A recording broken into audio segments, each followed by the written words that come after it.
자, 우리가 이젠 그러면은 실기 문제를 한번 풀어보도록 하겠습니다. 먼저 초등부 1번 문제인데요. 같이 한번 문제 읽어보도록 할게요. 아래 그림처럼 높이만 다르고 모양이 같은 막대기를 일렬로 세워놨대요. 이런 식으로 막대기들이 일렬로 세워져 있는데 막대기들의 높이는 그림에서 보이는 것처럼 순서대로 6, 9, 7, 6, 4, 6 이런 순서대로 되어 있다고 하네요. 자, 근데 이제 우리가 이 막대기를 이 오른편 방향에서 보게 될 건데 오른편에서 보면 보이는 막대기가 있고 그렇지 않은 막대기가 있대요. 예를 들어 가지고 여기 6번 같은 경우에는 지금 보이게 되겠죠. 근데 이 뒤에 있는 4번 같은 경우에는 이 6 때문에 가려지기 때문에 잘 보이지가 않게 될 것 같아요. 자, 그렇다면은 이거를 이용해 가지고 우리가 구하라는 게 무엇이냐면은 오른쪽에서 보아서 몇 개가 총 보이게 되는지를 알아내는 프로그램이 돼요. 항상 쌤이 강조하는 게 뭐냐면은 이렇게 문제를 다 읽고 나서 그 문제를 제대로 이해했나 파악을 하기 위해서 반드시 손으로 예제를 꼭 풀어보라고 했었죠. 그래서 우리가 손으로 예제를 한번 풀어보도록 합시다.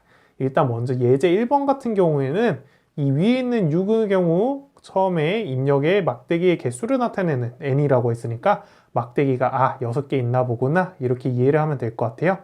그런 다음에 이 나머지 6개의 숫자는 막대기의 높이를 나타내는 정수가 주어진다라고 하고 있네요.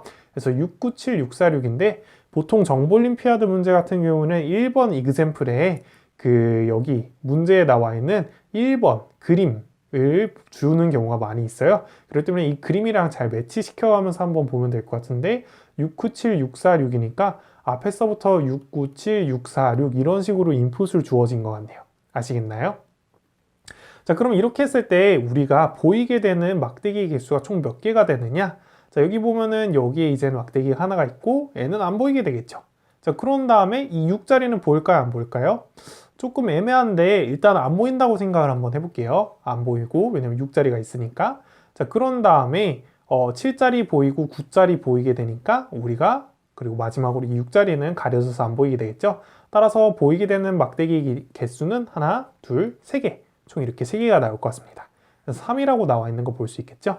자, 그래서 이렇게 높이가 같은 애의 경우에는 보이지 않는 것 같은데 지금 보이는 막대기보다 뒤에 있고 높이가 높은 것이 보이게 된다고 하니까 네, 얘는 같기 때문에 안 보인다라는 거 다시 한번 좀 약간 경계값 조건 확인할 수 있었습니다. 자, 그럼 이렇게 했으면은 이제 결과가 나왔는데 그러더라도 우리가 두 번째 이그샘플도 꼭 항상 확인을 해 보도록 할게요.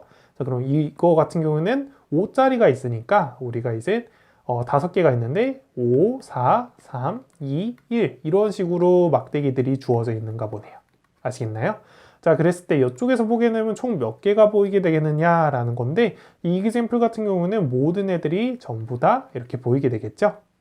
자, 따라서 그러면은 이젠 우리가 문제를 완벽하게 이해를 한 것 같고 도대체 하면 이거를 어떻게 풀 수 있을까 한번 생각을 해보면요. 사실 이 오른쪽에서 보게 되면은 보이게 되는 애가 우리가 손으로 풀어봤을 때 어떤 방식으로 푸는지를 참고하면 좋을 것 같아요. 우리가 손으로 풀 때는 제일 먼저 보게 되는 게 6이 되는 거죠. 자, 그 다음에는 이제 4를 보게 되는데 4는 6보다 작잖아요. 그렇기 때문에 개수를 안 세준다 라고 볼 수 있을 것 같아요.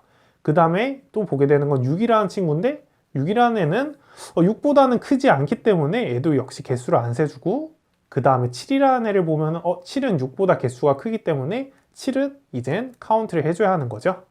자, 그러면 이런 식으로 하면은 우리가 뭔가 여태까지 본 것 중에 가장 높은 높이를 h 같은 변수에다 저장을 해가지고 예를 들어서 지금 처음엔 6에서 시작했다가 여기서 방금 7로 바뀌었던 거고 만약에 다음에 본 친구가 이 h보다 높은 애라면은 그거를 h 값을 그 친구의 높이로 바꿔준 다음에 정답을 하나 플러스 해주면 될 것 같아요. 왜냐면 그 친구는 내가 볼 수 있는 막대기가 되는 거니까. 반면에 h가 9인데 만약에 예를 들어서 6 같은 애가 들어왔다고 해볼게요. 그러면은 9니까 나보다 낮거나 아니면 같은 애들은 전부 무시를 한다. 약간 이런 방식으로 코드를 짜면 되겠네요. 자, 그럼 또 여기서 생각을 해야 하는 게 우리가 울타리를 쭈루룩 캔 다음에 오른쪽부터 차례대로 이렇게 와야 하는 거잖아요. 그러기 위해서 뭐가 필요하다? 네, 그렇죠. 반드시 우리가 배열 같은 데다 저장을 해가지고 거꾸로 이렇게 봐주는 작업이 필요할 것 같아요. 자, 그러기 때문에 우리가 배열에다 입력을 받고서 뒤에서부터 차례대로 오면서 우리가 인풋을 뭔가 h라는 변수에다가 기억을 해가지고 높이를 가지고서 뭔가 이렇게 프로그램을 짜보면 될 것 같아요. 자, 그럼 여기까지 한번 정리가 됐으면 우리 진짜로 한번 같이 코딩을 해보도록 합시다.